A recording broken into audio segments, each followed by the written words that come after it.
everyone, Maya here from MaiStoryBook, and welcome back to today's interactive read aloud. Today we have a story about emotions. So we are going to talk about how different colors can make us feel different things.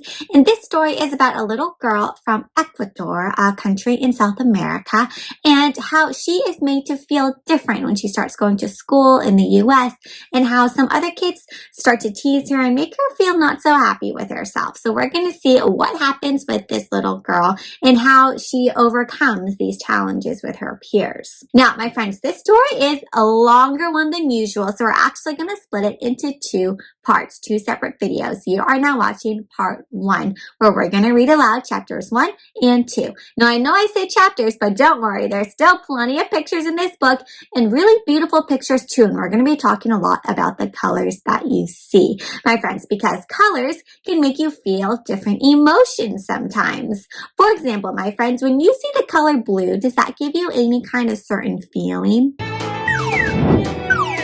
Yeah, so for different people could have different feelings, but usually blue can make people feel sad when they see blue. All right, my friends, double thumbs up if you're ready to get started. Excellent. Let's begin. So the title of today's interactive read aloud is Courage Takes Practice, written and illustrated by Amy Scheidegger Ducos. So that means that she's the author and the illustrator. She wrote all the words and drew all the pictures we're about to see. It's called a color theory storybook for young artists. Book 1 in the Courage Takes Practice series. And this is about having courage. Courage takes practice. If you're going to be brave, my friends, sometimes you have to practice. It can be hard work. And I noticed 3 different colors here. What colors do you see? I know, yellow, blue, red, and I see with each different color, there's a different emotion. What emotions, what feelings do these 3 different colors have, the characters on these colors? See, yellow looks happy, blue looks sad, and red looks kind of mad. Let's get started. Oh, so since this book is a bit longer, it has a table of contents. It tells you what's inside the book and what page you can find each part of the story on. Here in the book, my friends, we have a quick introduction about color theory. So color theory means that different colors can make you feel certain things. So here I have 1, 2, 3, 4, 5, 6 different colors, and they tell me that these different colors can make you have different feelings. So yellow sometimes means happy. Can you show me happy face? Blue can mean sad, like on the cover, sad face. Red can mean angry. That one was also on the cover. And green can mean hope. So sometimes when people see green, they think hope. And purple can be creativity. Oh, and orange can make people feel alert, like they're really paying attention. So why learn about color theory? So color theory, a lot of artists use color theory. So when they're making pictures and they want the reader to feel a certain way, they might use certain colors. All right, so we're going to get started with chapter 1. In this video, we're going to read the first 2 chapters. And the chapter 1 is called New Latina in Town. And right here, I see what color? Yellow. So this girl is she looks pretty happy to me. Right here I see a map and I see Ecuador. So she's from Ecuador country in South America.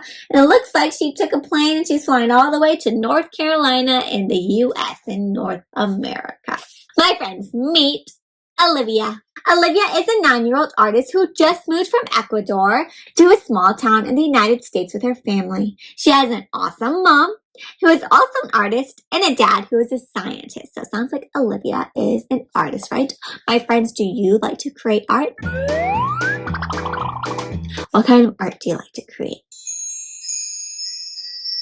Wow. She has a puppy named Petey, a pup she can't live without, mostly because he is Olivia's enthusiastic and adorable portrait model. Portrait means that when you paint or draw someone or something, so it sounds like she paints or draws her puppy a lot.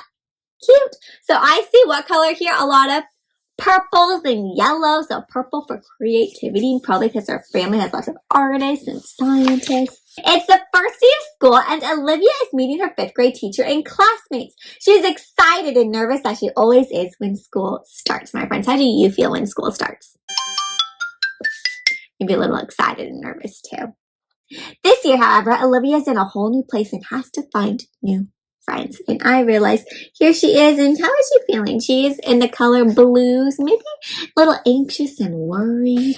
You see, Olivia is pretty green at making new friends and not used to starting all over again. So when you say someone's pretty green at something, it means they're pretty new at making new friends. What advice would you give Olivia to try to make new friends? Some good advice. Her new teachers and classmates half attempt to pronounce her 2 last names, but they all get it wrong. Olivia pronounces them Dinio Soñador, but no one tries to say it again. We'll just call you Olivia from Ecuador. So they're not even trying to say her name right because they think it's too hard to say. How do you think that makes her feel? She's looking pretty blue, pretty sad. What is wrong with my name, Olivia wonders. She shrinks down in her seat until school is over. At home with her parents and Pup, Olivia asks if their names are too hard. Should we change them? Do people do that? Do you think she should change her name so other people can say it? I think other people should just learn how to say it. Yes, some people do, says Dad, but our names are important to us. Dino is your mom's last name, which means worthy. All people are worthy of love and compassion. And Soñador is my last name, which means dreamer, which is what you are. You come up with whole new worlds when you paint. Dad smiles and Olivia rests her head on his arm. Our names have meaning, you see. Anyone who doesn't try to pronounce them correctly is the one at fault. They are missing an opportunity to learn something new about you. So it's not your fault that people can't pronounce your name, my friends. They should just learn. Okay, Dad, says Olivia, beaming, really happy, big smile. I'm proud of my names. Mom walks in with a colorful collection of new paint tubes. And guess what? You see how the color changes and now they are yellow for happiness. She's feeling better.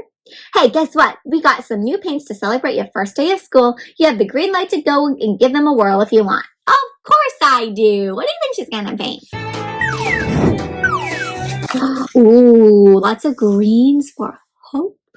Olivia goes to hang her new artwork up in her room. She pins it next to a painting that Mom made for Olivia before she was born, a painting Olivia usually talks to when she is having big feelings.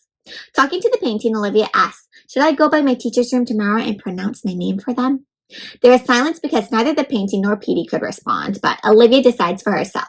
Yes, I will start with Mr. Miller since he is the art teacher and art is my most favorite, with science coming in second. They are both about pure experimentation and trying out new things. So when she's feeling sad, she likes to talk to this painting. It helps her process and talk about her feelings. My friends, is there someone or something that you like to talk to about your feelings? That sounds like a helpful person or thing. Well, the next morning, Olivia goes by Mr. Miller's classroom to tell him the correct pronunciation of her last name. You know, Olivia says, looking down at her feet, I'm an artist, or I want to be. Thank you for stopping by and teaching me how to say your name, said Mr. Miller. They are not names I've ever heard before, but I am glad you took the time to teach me. I'm sure you will pass the class with flying colors, and I'm excited to see your work. So she went to tell her teacher, and her teacher was really trying to make it right? Her art teacher, he wanted to learn how to say her name the right way. That's good. And, looks like she's showing her art teacher some work, and she's all in what color? Purple for creativity. Later that week, Olivia is in art class drawing a portrait of Petey. Mr. Miller sits down next to her. Hello, Miss Dino Soñador. Who is this furry friend? Tickled pink, a huge smile takes over Olivia's face. Hi, Mr. Miller. This is Petey, my dog, and he helps me with my artwork. Wonderful to have help. He looks like a sweet pup. He is. I draw him a lot because he's always moving around and I can get him at all angles. A golden opportunity for quick poses. Maybe you can train him to sit still longer so he can do a detailed portrait painting. At home after school, Olivia shows her newest portrait to Petey. He tilts his head, sticks out his tongue, and wags his tail. Cute! My art teacher likes you, Petey. He said I should train you to sit still longer for more detailed paintings. Ha! Once in a blue moon, which means, yeah, right, nice try. I don't think that's gonna happen. Petey thinks, acting like he didn't understand that last part. I'm not gonna sit still. All right, chapter 2. So chapter 1, she moved to new school. She's having some hard times with people saying her name right, but her art teacher seems friendly. Chapter 2 is about making friends. And I see it's mostly blue. So it makes me feel like, is she going to have an easy time making friends? A few weeks into the semester, word has started to spread that Olivia is an artist. 2 popular kids in 5th grade, Miles and Madison, are in Olivia's science class. Hi, says Madison, Miles standing beside her. We like your artwork. You're good. We have a bake sale coming up and we need posters for the hallway to promote it. Would you help us make some? Olivia is happy to help, especially with something she's good at. She hopes she will impress her classmates. So they're asking for her help. That's nice. They say she's a good artist. Will they help her? She gets to work right away, and she skips lunch to work on the posters. Her parents even let her stay up an hour past her bedtime to make more. 2 days later, the day of the bake sale, Olivia finds Miles and Madison after last period to hand over her colorfully doodled posters. They thank Olivia over and over, and together they hang the posters along the hallways of the school while all the tasty treats get set up. Olivia's mom even made milhojas, a dessert made of puff pastry layered with pastry cream to add to all the cookies and brownies other students are selling. Ooh, that sounds delicious, my friends. What would you sell at a bake sale? Yum.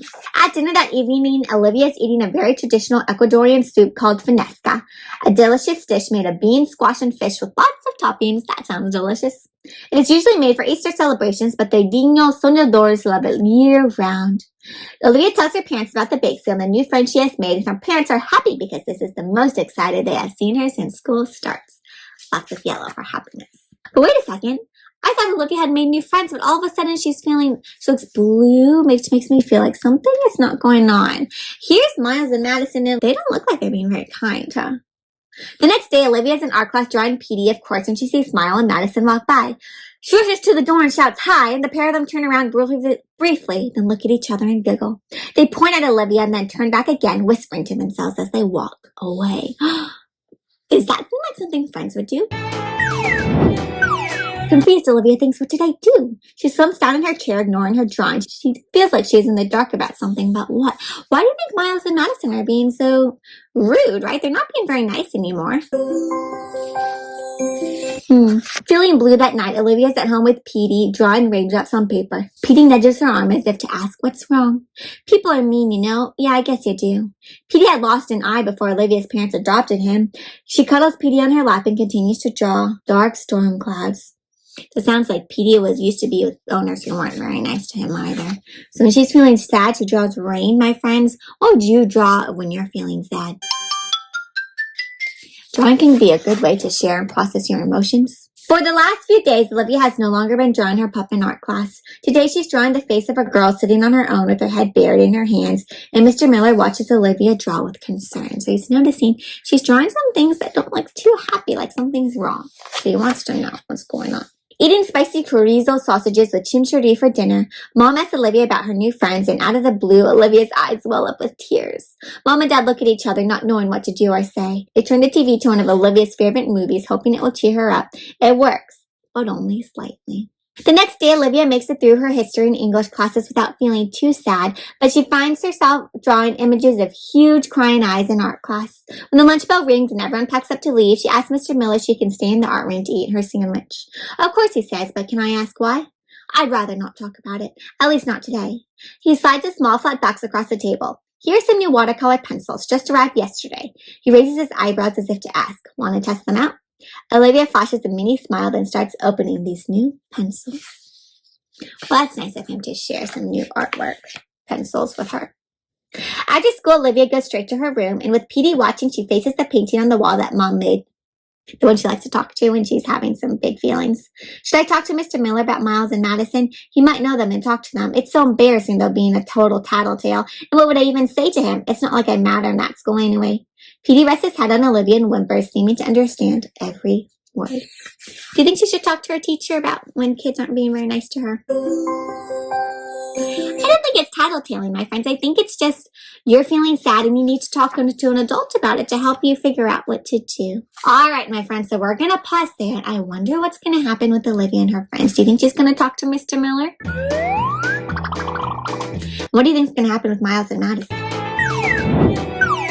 All right, well, stay tuned for part 2 to read chapters 3 and 4, and let's see how this story ends. All right, my friends, so I hope you enjoyed this part 1 of Courage Takes Practice. Also wanted to show you real quick that this story is also available in Spanish. If you're interested in reading the Spanish version, I've linked it down below so that you can check out a copy for yourself.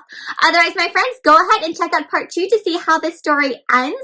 And if you enjoyed this interactive read aloud, please be sure to subscribe to my Storybook YouTube channel by clicking on that subscribe button and giving this video a thumbs up.